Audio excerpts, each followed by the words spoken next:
ቁጥር 2 አብርሃምም አቤቱ እግዚአብሔር ሆይ ምን ትሰጠኛለህ? እኔም ያለ ልጅ እሄዳለሁ። የቤተ መጋቢ የደመስቆ ሰው ይህ ኤልያዘር ነው አለ። እንግዲያውስ ይሄ ከፍራት ከአብርሃም ከፍራት የመነጨ ነው። ለእግዚአብሔር ነው የምናገረው። በራእይ ምላሽ የሰጠ ነው።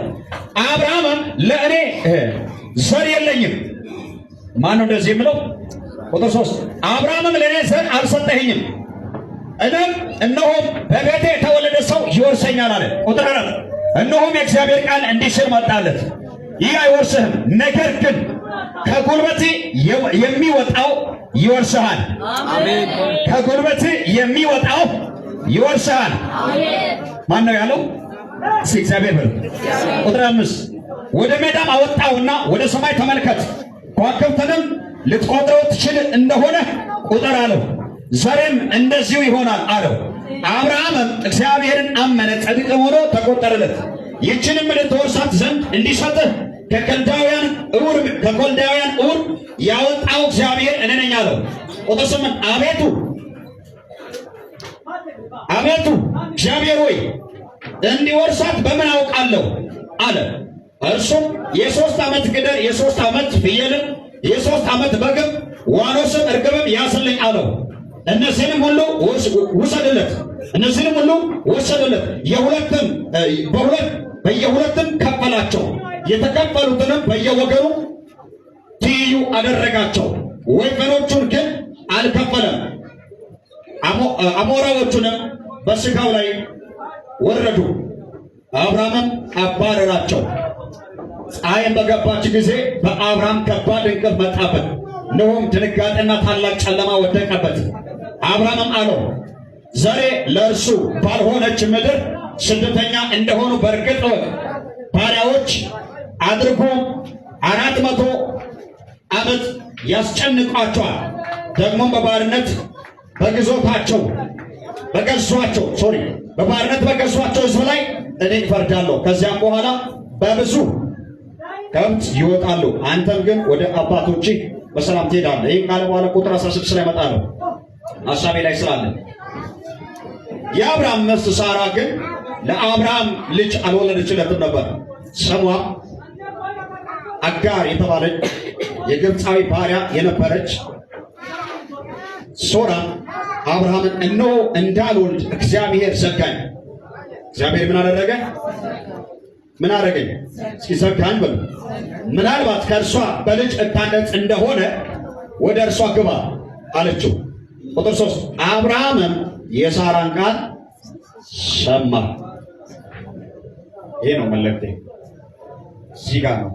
አብርሃምም የሳራን ቃል ልብ እንድታረጉ ፈልጋለሁ። እስኪ አጠገብላለን። አብርሃምም የሳራን ቃል ሰማ በሉ። ምዕራፍ 16 ላይ የማንን ቃል ነው የሰማው? በጣም የሚገርማችሁ እግዚአብሔር አብርሃምን በዘፍጥረት 12 ላይ ታላቅ ሕዝብ እንደሚያደርገው ሲጠራ ታዲያ አባቱ ለጨረቃ የሚያጠና የሚሰዋ ካህን ነው። አባቱ ለጣዖት የሚሰዋ ነው። እግዚአብሔር ለአብርሃም ሲገለጥለት ከአባቱ ሥራ፣ ከአባቱ ዘመዶች፣ ከአባቱ ሀገር፣ ከአባቱ ቤትም ተለይቶ እግዚአብሔር ወደሚያሳይ ስፍራ እንዲያወጣ በዘፍጥረት 12 ላይ ታላቅ ሕዝብ እንደሚያደርግ ገናና እንደሚያደርገው 7 አይነት በረከቶች እንደገባ ከተናገረ በኋላ ያለምንም ማመቻመች ያለማናከስ ማንንም ሳያማክር ይሄ ነው የሚባል አካላዊ በፊት የሚመራና የምታይ ሰው ሳይኖር ለሰማው ድምፅ በመታዘዝ ተለይቶ ከአባቱ ቤት ከዘመዶቹ ከሀገሩ ወጣ ይላል። ወዴት እንደሚሄድ እንኳን አላወቀም። በእምነት ተለየ ይላል። የሚገርማችሁ አብርሃም በእምነት ከተለየ በኋላ እግዚአብሔር በምዕራፍ 12 ተለይቶ ምዕራፍ 15 ላይ ሲመጣ አብርሃም የ70 ዓመት ጎልማሳ ሆኖ ነገር ግን እድሜ የገፋ ሲመጣ የአብርሃም እድሜ ልክ እያረጀ ሲመጣ ቀኖችም እየገፉ ሲሄዱ አብርሃም እግዚአብሔር የገባለትን ተስፋ ልክ እየዘነጋ መምጣት ጀመረ። ለዚህ ነው የሚያወርሰውን ያካበተውን ንብረት የሚያወርሰውን ሰው ይፈልግ ነበር። ስለዚህ እቤት ውስጥ ደግሞ አንድ የደመስቆ መጋቢ ሰው የሆነ የአብርሃም ቤት መጋቢ የደመስቆ ሰው የነበረ ኤልያዘር አለ። ኤልያዘር ማለት ታማኝ ነው ትርጉሙ። አብርሃም ደግሞ ይህን ሰው ይፈራዋል። የሚፈራበት ሳምጥቁ ምክንያቱ ምንድነው ስትሉ ሰውየው ለአብርሃም እጅግ ታማኝ ነው። ስለዚህ የአብርሃም ዕድሜ በገፋበት ቁጥር ኤሌዘር እያደገ ይመጣል፣ ወጣት እየሆነ። የሚገርማቸው ስጋት ነበረ። ስጋቱም ያለ ልጅ እግዚአብሔር ቤት እንደ ቤት ያውቃል። ስለዚህ አንድ ቀን የሰው ተነስቶ ድንገት የሆነ ሰው ይነሳና ካጠፋኝ ይወርሰኛል የሚል ፍርሃት ነበረው። እግዚአብሔር ግን በማይመች ሁኔታ ውስጥ በማይመች ምድረ በዳ ውስጥ ለተናገረው ቃል ታማኝ ስለነበረ ይጠብቀውም ነበር። አሁን ጊዜ እየመጣ ይጎበኘው ነበር። አብሮት ከአብርሃም ጋር ይቆም ነበር። ስለዚህ አብርሃም መጣና አብርሃም ሆይ ብሎ እግዚአብሔር ሲጠይቀው እነሆ ዋጋዬ በእኔ ዘንድ እጅግ ታላቅ ነው፣ አትፍራ፣ እግዚአብሔር እኔ ኤልሻዳይ ነኝ ብሎ ሲናገር አብርሃም ፍርሃት ውስጥ ነበር። ምክንያቱም የአብርሃም ፍርሃት ምንድነው ስትሉት ቤቱ ውስጥ ወራሽ የሆነ እንዳይሆን ስርዓት። ምክንያቱም ርስቱን የሚቀበል የሚያስቀጥል ዘር የሚያስቀጥል ሰው የለም።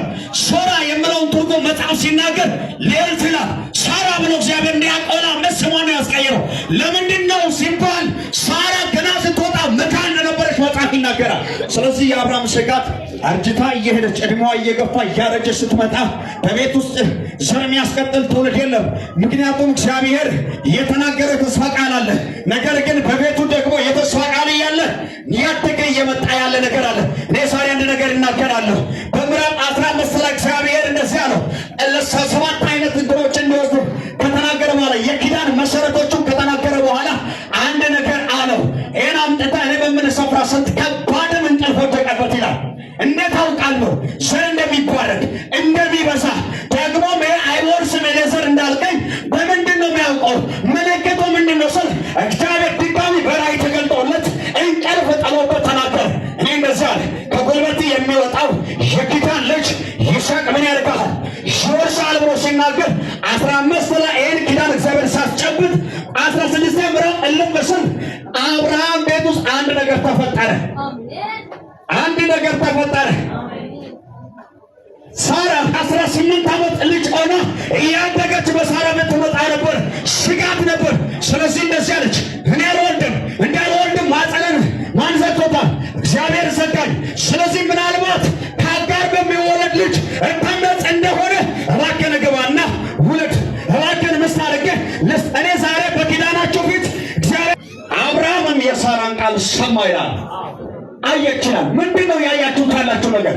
እግዚአብሔር በሕይወታቸው የተናገረ እግዚአብሔር ያወራላችሁ ተስፋ ያለ ያን ተስፋ እንዳታዩ እግዚአብሔር መጽሐፍ ሲናገር የእግዚአብሔር ቃል እኮ ይላል ማለዳ ማለዳ ምንድነው የሚለው? አዲስ ነው ይላል። ሁሉ ጊዜ ኪዳኑ አያረጅም። ልታረጅ ትችላለህ። ያንተ ዕድሜ ሊገፋ ይችላል።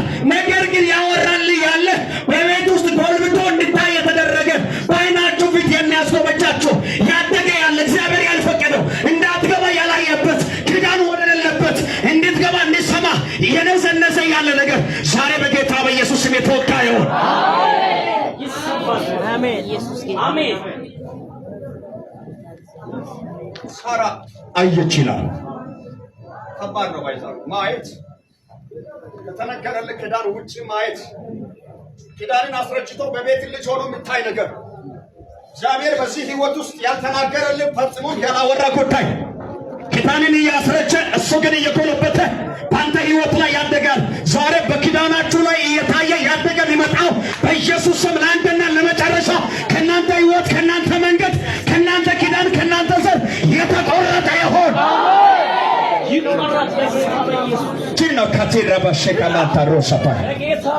አየችላል።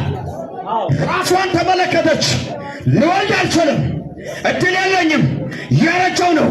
በሴቶች የሚከሰተው ነገር ከ18 ጀምሮ የተከሰተ ያለው ነገር በእኔ ህይወት አይታይም፣ ተዘግቷል። አብርሃም ሆይ ግባ ብላ በእጇ አምጥታ ይላል። ሰው እንዴት እግዚአብሔር ያላወራውን ይዘህ ትመጣለህ? ሰማይ አንድ ቀን አውርቶ የማያውቀውን ጉዳይ በእጅ ያስከውን ዛሬ አስተላለሁ። ዛሬ ኪዳን እንዳይፈጸም እጅ ላይ ያስከው ከዚህ አትጽናናም። ከአጋር ቤት መጽናናት አይገኝም። አጋር ቤት እንድትወርቅ እንድታይ ያጓጓያለህ። ዛሬ ከመንገድ የተሰበረ ይሆን። እግዚአብሔር ልጄ ሆይ የብዙዎች ኪዳን አለ እኔ እንዳልፈጽም በህይወታቸው ላይ የገቡበት መንገድ አለ። ምንድነው አባቴ? የአጋር ቤት ህይወት ያምራችኋል። እግዚአብሔርን ሰምተህ እንዴት ወደ አጋር ቤት እግር ትዘረጋለህ? እንዴት በሁለት ሐሳብ